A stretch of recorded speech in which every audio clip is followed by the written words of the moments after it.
future does not ensure an equitable energy future. How can we create a clean energy transition that places our most vulnerable population to the front of the line, that places our most vulnerable population? I would like to explore this intersection between energy efficiency, renewables, and electrification of housing, and the equity issues that arise for lower-income Vermonters. I applaud the EAN progress report, and Jared just showed you some of the data that I'm going to point out to, such as the slide where our lowest-income Vermonters have an energy burden that is 6 times higher than our higher-income households.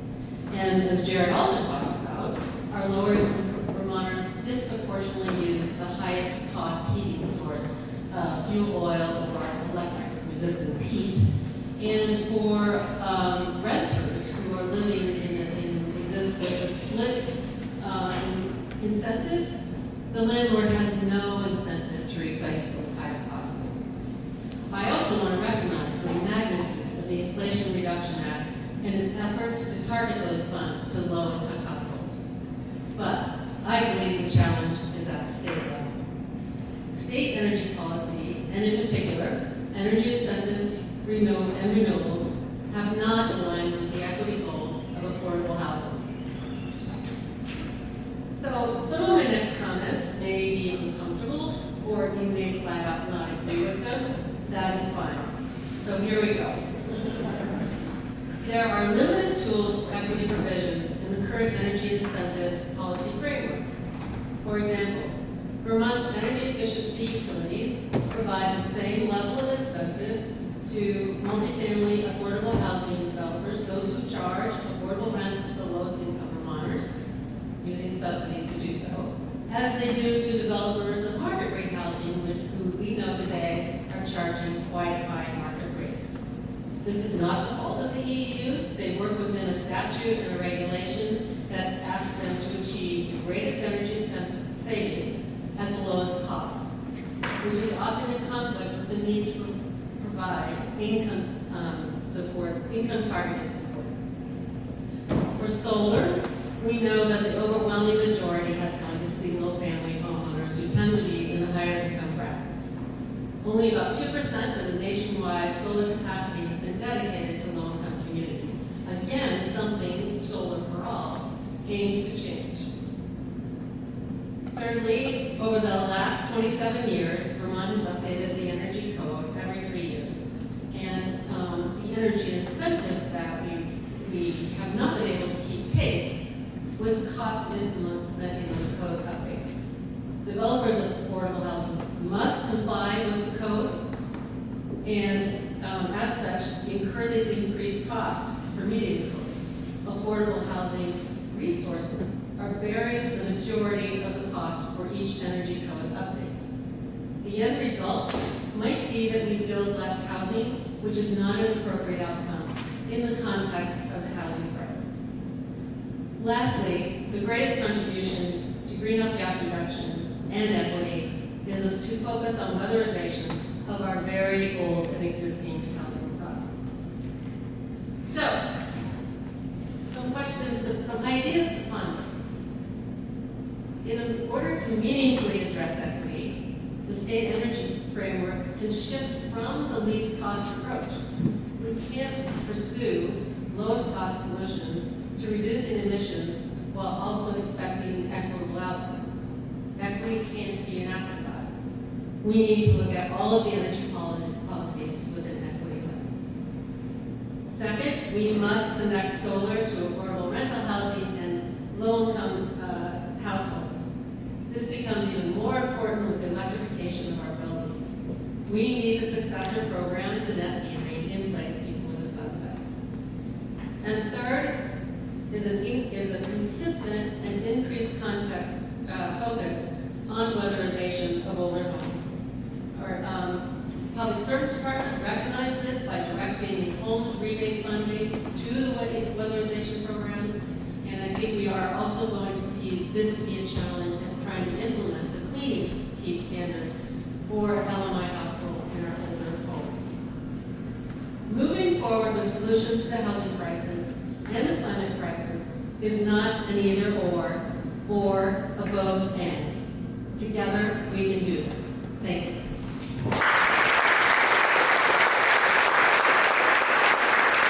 It's a good lead-in. Hello, everyone. Hi, how's everybody feeling? We're here to talk about something that is something we all care deeply about, and that is weatherization. In particular, weatherization at scale. 4 years ago, a number of us did a pitch. We talked about an ambitious goal, a goal of weatherizing 120,000 homes by the end of the decade. It's a big goal. It was an ambitious goal, but it was also one we know we needed to do. Our climate requirements, our greenhouse gas emission reduction requirements demanded it, and we knew that people needed it. So one of the questions is, why weatherization? Now, for a lot of us who care so deeply about climate, we think about it every day, we think about it in terms of reducing greenhouse gas emissions. But for someone who is weatherized, there are a lot of other things that matter a lot more. Number one is it puts money in their pocket right away. They start saving on their monthly energy bills. The comfort in their home goes up. Their health outcomes go up. We're seeing evidence of that again and again.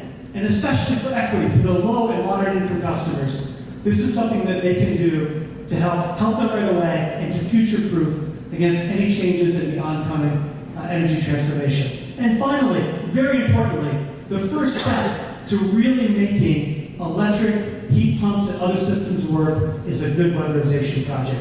That's why it works. That's why we have to do it. And is it working? It sure is. The demand for weatherization is greater than ever. Talk to anybody out there now, trying to get somebody to come and audit. Now, we're trying to keep up the best we can energy efficiency utilities, as auditors, as community action agencies, as the private contractors. There is a huge demand, but it is working. And we know that we put more money in, and we are starting to make a difference. I'll talk about that in just a second. But is it enough? It's not. It's not enough. Not yet. I think we're seeing signs of progress, but we have to go further. We have to go further and help put incentives in place to make these weatherization projects go. Earlier this year, or just this year, we did a study about the gap between where we are today and where we need to be to hit 120,000 homes. This could be a discouraging chart. If you look at this and look at the green, dark green is what we've done since 2014.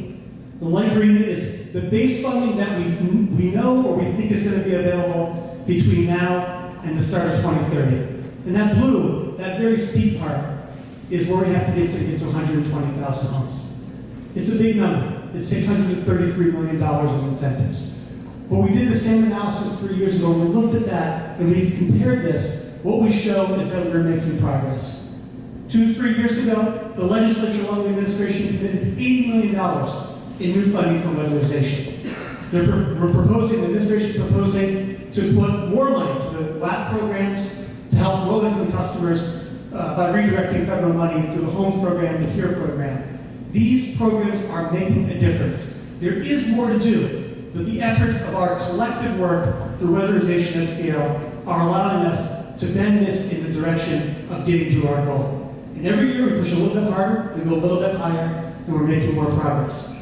So where do we go from here? Well, first of all, we can't let up at all. We need to make sure that we are identifying long-term, sustainable or stable and growing funding for weatherization. We know from our analysis the money that we have today, or we think we're going to have, is simply not enough to meet our long-term goals. Whether there are climate requirements, the Global Warming Solutions Act, or our weatherization at scale ambitious goal of 120,000 homes. We have to do more. We have to help policymakers identify ways to do that. And that's something our teams are doing. Secondly, we have to work to accelerate workforce growth. We've talked to providers who are doing this work on the ground. It's hard to find a crew that wants to do this work.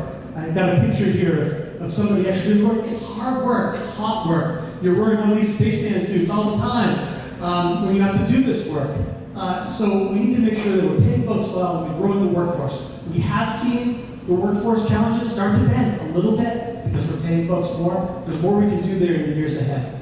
And the final thing, consistent with everything else we've heard, we have to make sure we're targeting the right folks, particularly rentals, which are really hard to weatherize, but we know, especially because low and moderate income customers are in those places, that we have to do more in those programs. The last thing I'll say is that we have a great team that's working on this. This work would not be possible without many partners who have listed up here on the board. It certainly would not be possible without our wonderful steering team and my two fellow co-chairs, Richard Fazy and Cara Robachek, with a special thanks to Cara for really pulling the laboring oar month after month and year after year, 4 years in, doing this great work. So thank you all.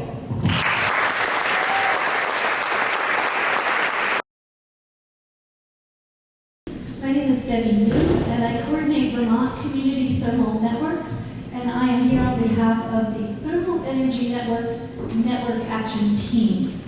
So, I'm going to share 2 highlights of the past year from our team and 3 goals for the coming year. We have 2 new tools. The first is a toolkit that is essentially designed as a resource for communities to help them explore how to develop a thermal energy network. There are 4 sections. Start here is essentially what to look for when you're looking for local sources of thermal energy. Identify opportunities is how a thermal energy network can fit in with local projects and priorities. Understand ownership is a lot about ownership models, but also about related financing opportunities. And finally, develop your project really should be named what to expect when you're expecting a thermal energy network. So this tool is being used across Vermont, but also California, Minnesota, and a lot of other states that I'm hearing from. And I have a QR code that can take you directly to that. It's hosted on the Vermont Community Thermal Networks website. And the second update for you is that we have a new law. On May 30th, as part of S305, we now have a law that creates a pathway for implementing thermal energy networks. This is statewide authorization for all municipalities, regardless of what's in their town charters, to own and operate thermal energy networks without PUC oversight, just as municipalities operate water and sewer utilities by local control. So there are successful municipally owned thermal energy networks out there, and there are many different kinds of pathways for developing this shared energy infrastructure. We're working to bring the lowest cost, most effective approaches and partners to our communities to get this done. On to our goals for the coming year, and I want to start by talking about ground source heat pumps or water source heat pumps, because one of our main goals is to communicate the value of thermal energy networks. Ground source or water source heat pumps are essentially the building blocks of thermal energy networks. We know that they are highly efficient, and we also know why. This is how air source heat pumps work, right? Drawing from outside air temperatures. Ground source draws from more moderate constant temperatures, which translates into highly efficient use of electricity. And here's the data, once again, with a big green arrow showing you where the ground and water source heat pumps are. So take a look at that. That's really good news for all of us. Plus, when you network ground source heat pumps, they become even more efficient and affordable and accessible because they become a neighborhood scale solution for the thermal sector rather than a house-by-house approach. Both are important. When we add waste heat, like heat that is from large refrigeration systems or heat recovered from wastewater, these systems become even more cost-effective because we're minimizing drilling and we're using heat that's already been generated and paid for. So last year I shared with you the Falcon curve, which shows how network ground source heat pump, the lowest pink line, if you can see it, how they create grid stability by shaving peaks. And I can show you that closer up when you come to the thermal table that I'm hosting. This year I want to add that there are 2 national reports, one from the Department of Energy and one from Canada, that show the same thing about ground and water source heat pumps when deployed at scale and the associated significant cost savings. So I've put a couple of data points up there for you. We can use these national learnings to inform Vermont energy planning at the town, regional, and state levels. We have some preliminary data on how ground source heat pumps compare to air source heat pumps and oil and propane, and how we can all benefit. So our team wants to focus on where thermal energy networks can really contribute in designated centers, intentional growth areas, and other places that are opportunity rich for using the heat that we already have. So this is about making the best use of less electricity. We also have two other goals. And just as thermal energy networks connect through pipes, we want to connect with other community, regional, and state goals. So our team is looking at this list of opportunities about how thermal energy networks can fit in and can benefit other local priorities. So our question for you is, who else and what else can we do? Finally, I'm going to just take another second here to say we're also supporting projects. And this is an illustration of actual projects that we're exploring. So we are going to start small with, for example, a municipal building and affordable housing that are connected to a geothermal bore field. Then we'll phase in a grocery store, a bank, and a bakery, which can all contribute heat into the network and benefit from it. And then add a courthouse, a school, a wastewater treatment plant, and even other buildings. So we'd love to discuss this with you and work with you to realize the potential of thermal energy networks in Vermont. Thanks.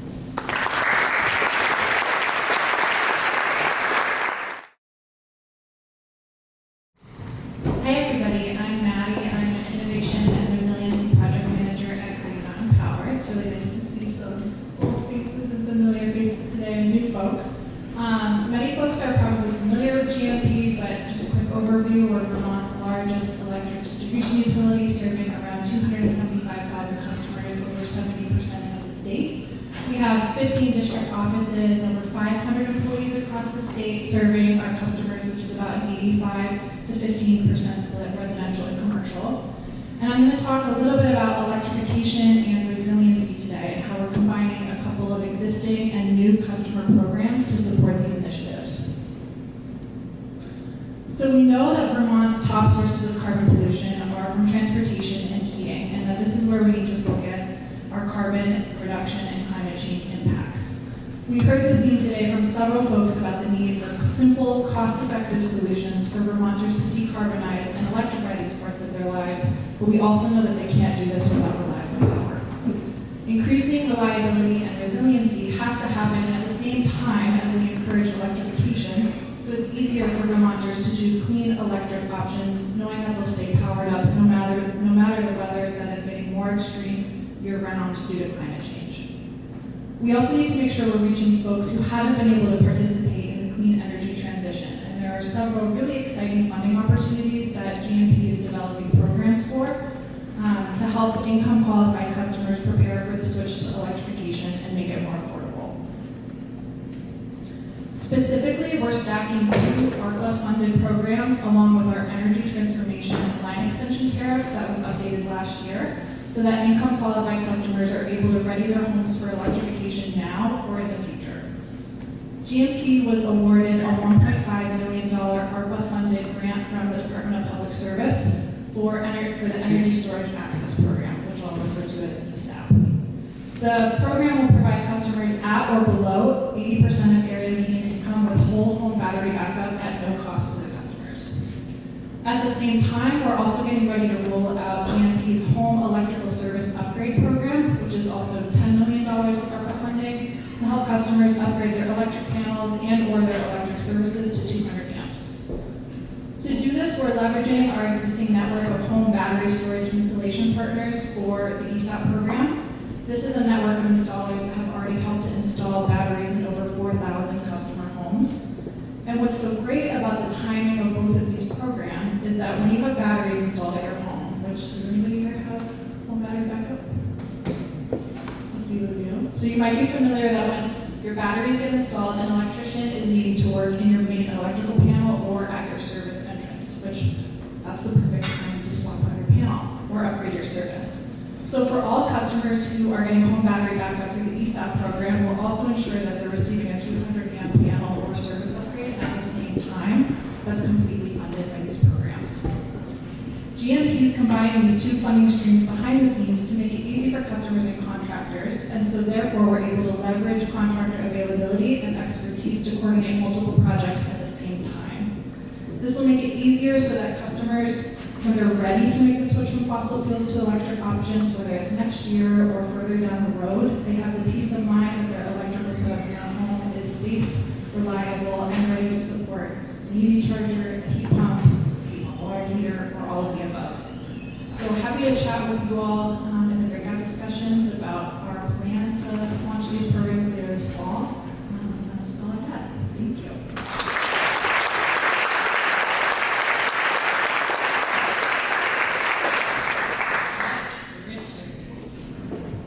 What a deluge of information and ideas you were being presented. I'm excited to be here to ask you to join in the process of transforming the promise of the Clean Heat Standard and the Affordable Heat Act in Vermont into an implemented program. I'm going to skip most of my slides just to get on with the point.